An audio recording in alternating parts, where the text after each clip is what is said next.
Maths foundation के physics के class में आप सभी का स्वागत है।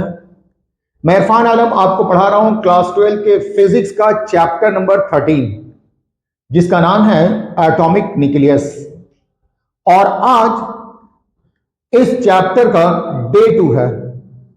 इस डे 2 में मेनली हम लोग जानेंगे डेंसिटी ऑफ न्यूक्लियस के बारे में। अगर आपको फिजिक्स को आसान शब्दों में सीखना है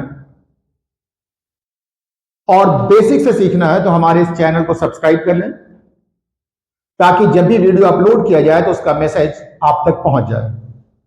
तो आज हम लोग डे 2 स्टार्ट करने वाले हैं।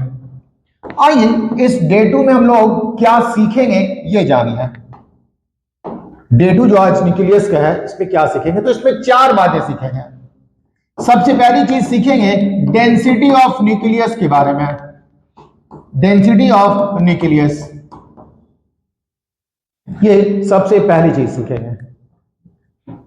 दूसरा हम लोग सीखेंगे 1 AMU, 1 एटॉमिक मास यूनिट। ये 1 एटॉमिक मास यूनिट क्या होता है ये हम लोग पढ़ेंगे। तीसरा जो हम लोग सीखेंगे उसका नाम है Einstein's mass energy relation. Einstein's mass energy relation, energy relation. और लास्ट में हम लोग सीखेंगे relation between 1 AMU and mega electron volt. Relation between 1 AMU and mega electron volt. Mega electron volt हम लोग ये 4 चीजें आज के लेक्चर्स में सीखेंगे। तो सबसे पहले हम लोग आएंगे डेंसिटी ऑफ न्यूक्लियस के बारे में सीखना। तो आइए हम लोग स्टार्ट करते हैं डेंसिटी ऑफ न्यूक्लियस से। डेंसिटी का बेसिक फॉर्मूला आपने पढ़ा है।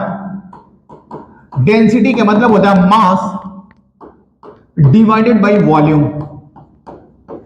डेंसिटी का मतलब है मास डिवाइडेड बाय वॉल्यूम।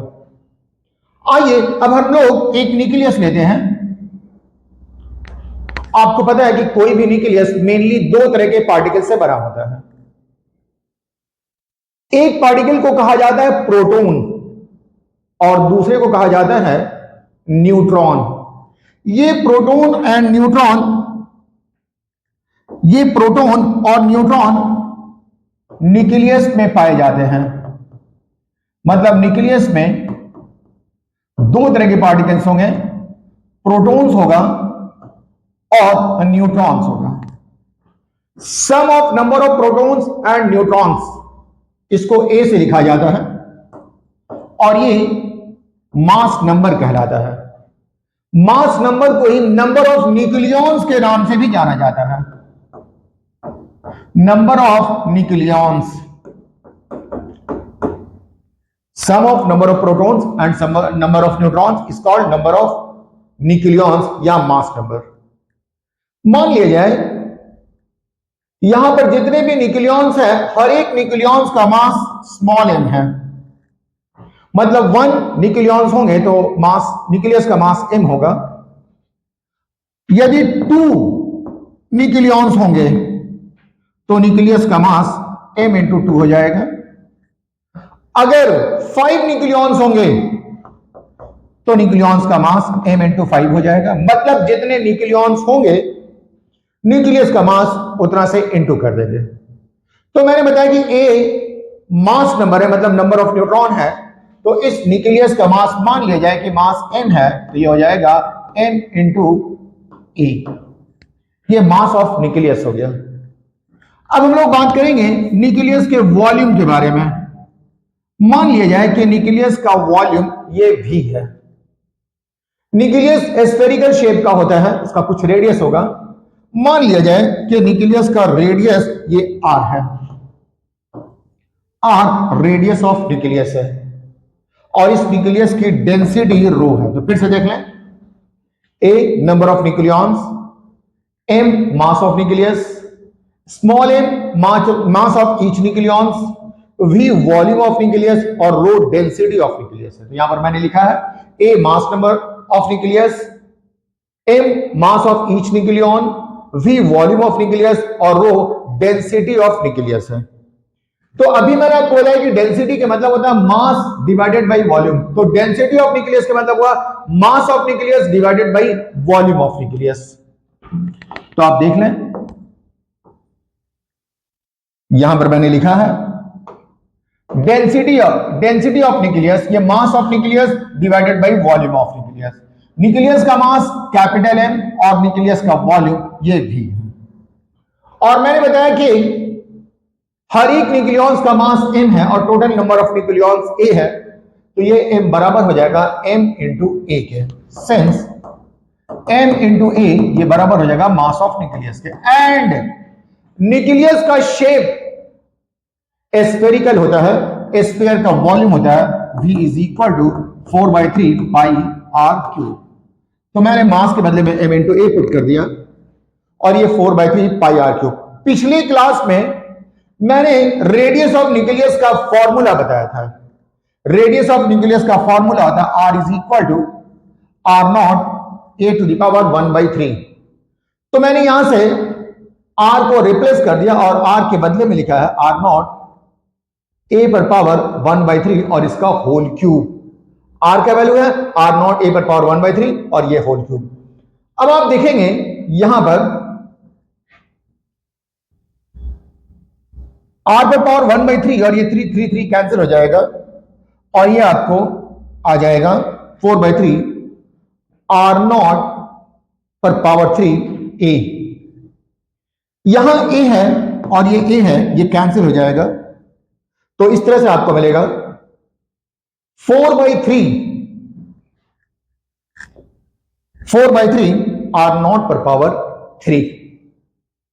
यहां से आप देखेंगे m जो कि मास ऑफ ईच न्यूक्लियॉन्स है और r0 ये एम्पिरिकल कांस्टेंट है। इसका मतलब ये हुआ कि ये जो डेंसिटी है, ये डेंसिटी मास नंबर से या साइज ऑफ न्यूक्लियस से, वॉल्यूम ऑफ न्यूक्लियस से इंडिपेंडेंट होता है। यहां ना तो वॉल्यूम आया और नहीं न्यूक्लियस का मास आया, तो न्यूक्लियस डेंसिटी जो है ये सिर्फ डिपेंड कर रही है mass of nucleons, mass of each nucleon से एंड एम्पिरिकल कांस्टेंट है। ये तो यूनिवर्सल कांस्टेंट है और ये जो है हर न्यूक्लियॉन्स का मास भी सेम होता है। तो ये डेंसिटी ना तो मास नंबर पर डिपेंड करती है और ना ही वॉल्यूम ऑफ न्यूक्लियस पर डिपेंड करती है। आइए आगे देखते हैं। आपको मैंने पिछली क्लास में पढ़ाया था कि मास ऑफ न्यूक्लियॉन्स, ये मास ऑफ प्रोटॉन भी हो सकता है और मास ऑफ न्यूट्रॉन भी हो सकता है। इसका मास 1.6 इंटू 10⁻27 kg है और r0 का वैल्यू होता है, r0 का वैल्यू 1.2 इंटू 10⁻15 पर पावर 3। जब आप इस पूरे के पूरे एक्सप्रेशन को सिंप्लीफाई करेंगे तो आपको मिलेगा 2.3 इंटू 10 टू द पावर 17। ये डेंसिटी ऑफ न्यूक्लियस है, ये बहुत हाई डेंसिटी है। डेंसिटी ऑफ न्यूक्लियस हो जाएगी 2.3 इंटू 10 टू द पावर 17। ये वैल्यू याद रखना होगा कि density of nucleus is of the order of 10 to the power 17। अभी मैंने आपको बताया कि डेंसिटी के फॉर्मूला में जो वैल्यू आया था डेंसिटी में, ये m divided by 4/3 pi r0 cube, यही आया था ना। तो m जो कि मास ऑफ ईच न्यूक्लियॉन से, किसी भी एटम का न्यूक्लियॉन्स ले लें, हर एक एटम के न्यूक्लियॉन्स का मास सेम होता है। एम्पिरिकल कांस्टेंट है, ये यूनिवर्सल कांस्टेंट है। इसका मतलब ये हुआ कि ये डेंसिटी ना तो न्यूक्लियस के मास पर डिपेंड करती है और ना ही न्यूक्लियस के साइज पर यानी वॉल्यूम पर डिपेंड करती है, मतलब रेडियस ऑफ न्यूक्लियस पर। तो density of nucleus is independent of mass number of nucleus और दूसरा है रेडियस ऑफ न्यूक्लियस। मतलब ना तो a पर डिपेंड करती है और ना ही r पर डिपेंड करती है। चाहे बड़ा न्यूक्लियस हो चाहे छोटा न्यूक्लियस हो, सभी के लिए डेंसिटी का वैल्यू सेम होगा और वो 2.3 into 10 to the power 17 kg पर क्यूबिक मीटर हो जाएगा। तो मैंने बताया था कि आज 4 चीजें पढ़नी है। सबसे पहला चीज था जिसका नाम है डेंसिटी ऑफ न्यूक्लियस। हम लोगों ने डेंसिटी ऑफ न्यूक्लियस कैलकुलेट कर लिया। सेकेंड आप आ जाएंगे, सेकेंड टर्म है एटॉमिक मास यूनिट। इसका नाम है एटॉमिक मास यूनिट। इसको शॉर्ट में एएमयू भी कहा जाता है, एटॉमिक मास यूनिट। आइए ये क्या ये जानते हैं। ये कार्बन है, 6 से 12 कार्बन एटम है। 6 से 12 कार्बन एटम का 1 एटम ले लीजिए। मान लिया जाए कि 1 एटम का मास x है। 6 से 12 कार्बन एटम का 1 एटम लिया गया और इस 1 एटम का मास x है। अब इस मास को 12 से डिवाइड कर दीजिए, तो इसको कहते हैं 1/12 मास ऑफ 1 एटम ऑफ 6 से 12 carbon atom. 1/12 mass of 1 atom of 6 से 12 कार्बन एटम, इसी चीज को कहा जाता है 1 AMU। तो पूछा जाएगा 1 AMU क्या है, तो it is the 1/12 mass of 1 atom of 6 to 12 carbon atom and 1 AMU का वैल्यू होता है 1.66 into 10 to the power -27 kg। बात समझ गए। तो पहली चीज जो मैंने आपको बताया उसका नाम था density of nucleus. Second AMU का डेफिनेशन बताया, ये है it is the 1/12 mass of 1 atom of 6 to 12 carbon atom और 1 AMU का वैल्यू होता है 1.66 into 10 to the power -27 kg। उसके बाद है आइंस्टीन मास एनर्जी रिलेशन है, आइंस्टीन मास एनर्जी रिलेशन। इसका मतलब हुआ कि एनर्जी और मास का रिलेशन। आइंस्टीन का कहना है कि मास को एनर्जी में कन्वर्ट किया जा सकता है और एनर्जी को मास में कन्वर्ट किया जा सकता है। Energy can be converted into mass as well as mass can be converted into energy. और ये कन्वर्शन के लिए जो इक्वेशन है वो E = mc²। इसी इक्वेशन को कहा जाता है Einstein mass energy relation. Einstein suggested that mass can be converted into energy as well as energy can be converted into mass according to following relation E = mc²। E energy equivalent to mass m है और c speed of light in air है जिसका value होता है 3 × 10⁸ metre पर second. तो बात समझ गए एटॉमिक मास यूनिट क्या है। उसके बाद आइंस्टीन मास एनर्जी रिलेशन क्या है। आगे देखते हैं, क्वेश्चन करते हैं। क्वेश्चन में लिखा हुआ है calculate energy equivalent to 1 AMU। 1 AMU कितने एनर्जी के इक्विवेलेंट होगा ये कैलकुलेट करना है। तो अभी मैंने आपको बताया कि 1 AMU का मास कितना है, तो 1 AMU का मास ये होता है 1.66 × 10⁻⁻27 kg। मतलब m का जो वैल्यू आप लेंगे वो 1.66 × 10⁻⁻27 kg लेंगे। तो m का वैल्यू लिया गया 1.66 × 10⁻27 kg। c का वैल्यू होता है 3 × 10⁸ और ये 2 बार है इसलिए 3 × 10⁸ से मल्टीप्लाई कर दिया गया है। 3 × 10⁸ 2 बार लिखा गया है। अब आप इसको मल्टीप्लाई करेंगे, 3 को 3 से मल्टीप्लाई करेंगे तो 9 आ जाएगा और 9 को 1.6 से मल्टीप्लाई करेंगे तो ये 14.94 आ जाएगा। और यहां पर आप देखेंगे 8 और 8 दोनों पावर ऐड हो जाएगा, 16 हो जाएगा और 16 और यहां पर -27 है, 16 और -27 को आप ऐड करेंगे, ये 27 है और ये 16 है तो यहां ये 1 और ये 1, मतलब ये हुआ कि 10⁻⁻11 आ जाएगा। तो 1 AMU ये 14.94 × 10⁻⁻11 जूल के बराबर होता है। नेक्स्ट है 1 इलेक्ट्रॉन वोल्ट। हम लोग ये जानेंगे कि 1 इलेक्ट्रॉन वोल्ट क्या है। जब आप 1 इलेक्ट्रॉन को 1 वोल्ट पोटेंशियल डिफरेंस में मूव कराते हैं, आइए फिर से समझते हैं 1 इलेक्ट्रॉन वोल्ट क्या होता है, इसको फिर से समझते हैं। सपोज कीजिए कि यहां पर एक पॉइंट है और इस पॉइंट का पोटेंशियल 5 वोल्ट है और यहां पर एक पॉइंट है और इस पॉइंट का पोटेंशियल 4 वोल्ट है। यहां पर का पोटेंशियल 5 वोल्ट है और यहां पर का पोटेंशियल 4 वोल्ट है। जब इलेक्ट्रॉन यहां से यहां मूव करेगा तो यहां मान लिया जाए इस यहां पर का पोटेंशियल 5 वोल्ट है और यहां पर का पोटेंशियल 4 वोल्ट है। इलेक्ट्रॉन हमेशा लो पोटेंशियल से हाई पोटेंशियल की तरफ मूव करता है, तो यहां और यहां के बीच का पोटेंशियल डिफरेंस 1 वोल्ट हो गया। मान लिया जाए कि एक इलेक्ट्रॉन यहां से यहां मूव करता है, तो जब इलेक्ट्रॉन यहां से यहां मूव करेगा तो वो कुछ एनर्जी गेन करेगा। इलेक्ट्रॉन जितनी एनर्जी गेन करता है इसी एनर्जी को कहा जाता है 1 electron volt. The energy gain by an electron in moving a potential difference of 1 volt. The kinetic energy gained by an electron in moving a potential difference of 1 volt is called 1 electron volt. 1 electron volt ये बराबर होता है 1.6 into 10 to the power minus 19 joule के। हम लोग इसको निकाल भी सकते हैं। 1 इलेक्ट्रॉन वोल्ट, इसमें आप लिखेंगे 1 इलेक्ट्रॉन इंटू 1 वोल्ट। आपको मालूम है 1 इलेक्ट्रॉन पर जो चार्ज होता है वो 1.6 इंटू 10 टू माइनस 19 कूलम होता है और 1 वोल्ट को लिख सकते हैं 1 joule divided by 1 volt, sorry 1 joule divided by 1 coulomb. तो ये कूलम कूलम कैंसिल हो जाएगा और इस तरह से आप सिंप्लीफाई करेंगे तो 1.6 इंटू 10 और माइनस 19 जूल हो जाएगा। तो 1 इलेक्ट्रॉन वोल्ट बराबर होता है 1.6 into 10 to the power minus 19 joule के। समझ गए? ये एक नया डेफिनेशन हम लोगों ने देखा।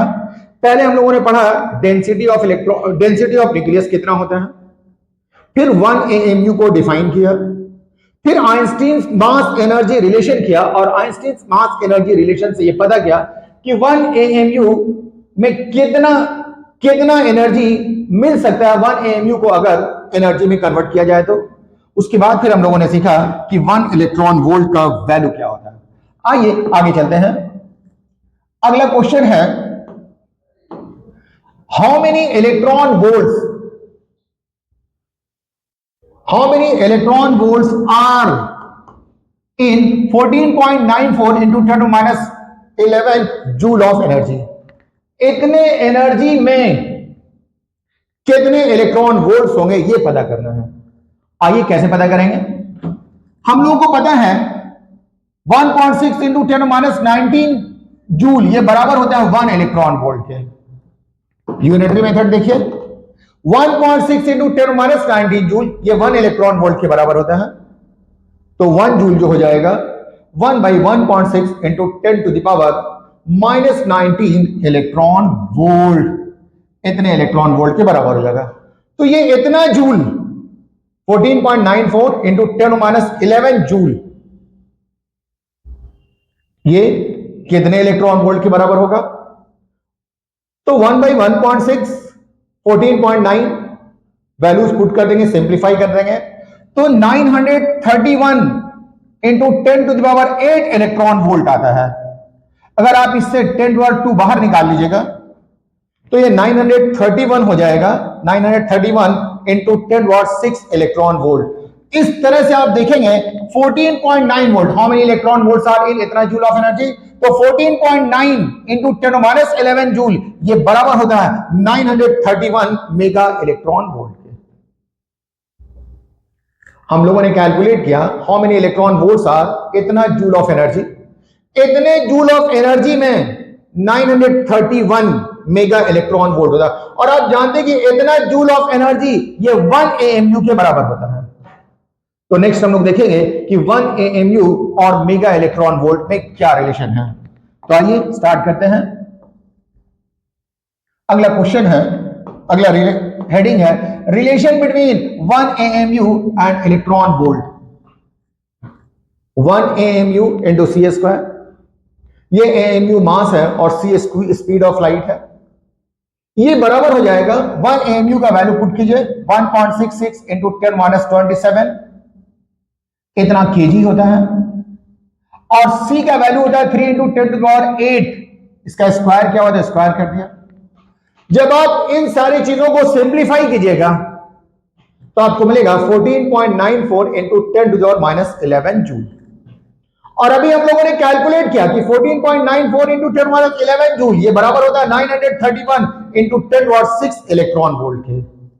और 10⁶ को कहा जाता है मेगा, तो ये हो जाएगा 931 मेगा इलेक्ट्रॉन वोल्ट।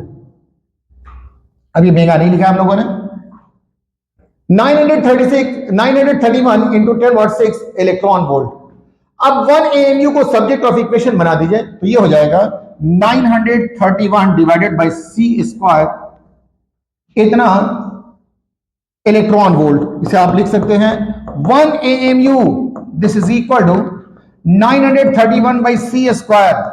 10 टू और 6 को मेगा कहा जाता है, तो ये मेगा इलेक्ट्रॉन वोल्ट हो जाएगा। तो आपको याद रखना होगा 1 इलेक्ट्रॉन वोल्ट बराबर होता है 931 by c² mega electron volt के।